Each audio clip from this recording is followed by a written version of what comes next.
For analysis of the 2024 presidential campaign and how voters are reacting to the impeachment inquiry that House Republicans are launching, we turn to Amy Walter of the Cook Political Report with Amy Walter and Kay Henderson of Radio Iowa and Iowa PBS.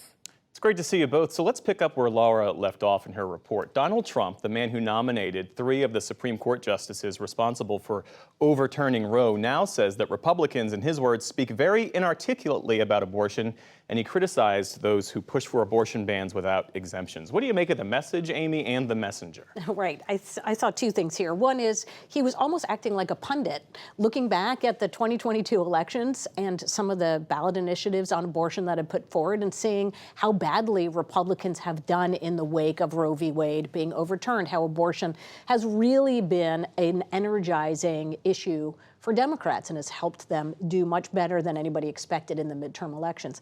I also see somebody who's looking past not just his past positions on this issue, but looking past the primary. He's basically trying to set himself up for the general election.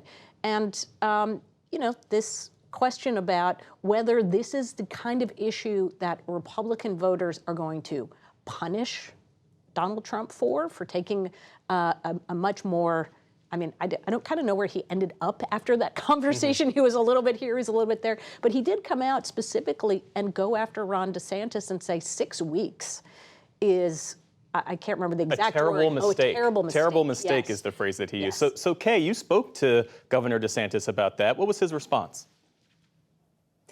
Well, basically, DeSantis is suggesting this puts Donald Trump's pro-life credentials in question. And I would also add that Trump has had an ongoing sort of feud with Iowa Governor Kim Reynolds. She is the most popular Republican in the state that's going to host the first in the nation Iowa caucuses. She also signed a 6-week abortion ban this summer, and he called it terrible. Amy, you mentioned the pivot that the former president is making from the primary to the general.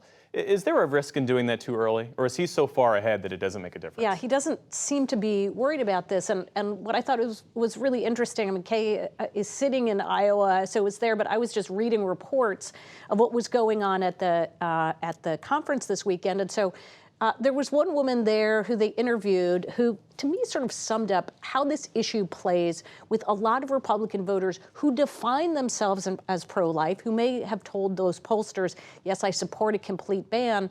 But when you ask them specifically, what do you think that really means? They kind of sound a little less certain of that.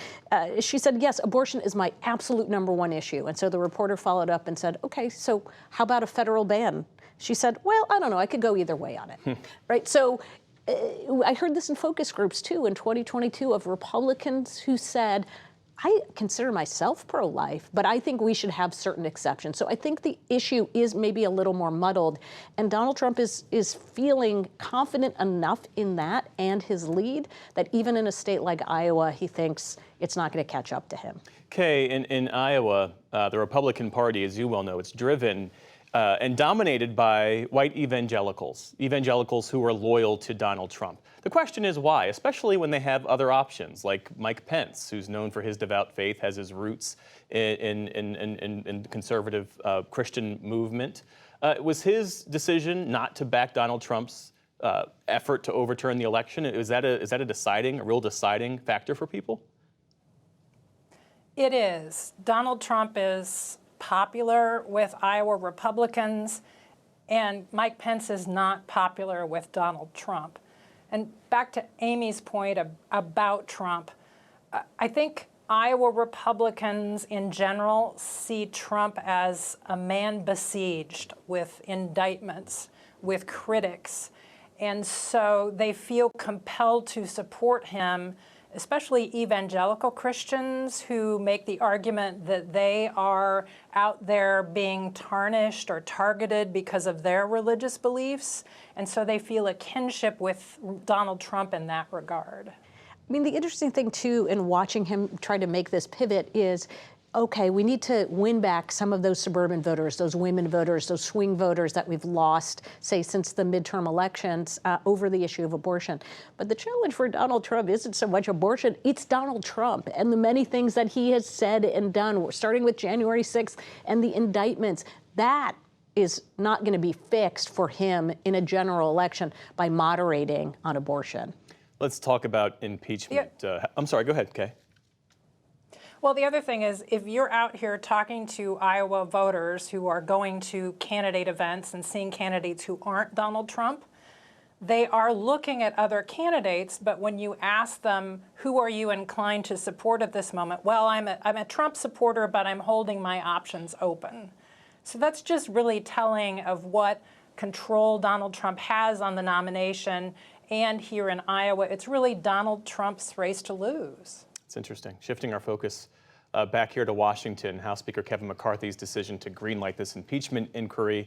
It's drawing criticism from Democrats, obviously, but also some Republicans. Ken Buck, who is a member, we should say, of the far-right Freedom Caucus, he wrote an op-ed and he says that Trump's impeachment in 2019 was a disgrace to the Constitution and a disservice to Americans. The GOP's reprise in 2023 is no better. He says this is a flimsy excuse for impeachment. What's the risk-reward matrix for Kevin McCarthy right now with That's this right. impeachment? So we know that the risk is that he loses his conservative flank and on something like funding the government, which, by the way, it looks like he doesn't have right now anyway. So this is going to be an ongoing fight. I don't know that impeachment solves it. The other risk is that those moderates, Ken Buck doesn't fit into this category, but the moderate Republicans up this year have to take an uncomfortable vote on this issue. But there's something else here, too, which is somewhere in between. This is making this issue of Hunter Biden, questions about corruption, keeping that in the mix. And so that it muddies the water when we get into the general election. Donald Trump has indictments, and who knows what legal outcomes there will be. And then there's also this, oh, well, there was all this stuff about Hunter Biden. Whatever happened with that? Now, it's hard to believe you can go through an inquiry and not end with an impeachment. It's a very slippery slope. But I think for some of those Republicans, that is the ideal, is muddy the waters as much as possible without having to actually take a vote. Kay, is that strategy working among the Republicans you speak to in Iowa? I mean, how is this issue resonating? Well, among elected Republicans, the thing that they keep saying is this is a fact-finding mission. None of them say that at this point they're supporting impeachment or even expecting to vote on impeachment, number one. Number two, among Iowa GOP prospective caucus goers, this is just sort of, okay, go do it, because they have all been talking about Hunter Biden for months and months and months. So this is not essentially big news for the rank and file. Kay Henderson with a perspective for us this evening from Iowa, and Amy Walter. It's great to see you as always. Thank you both. Thank you. Great to be here.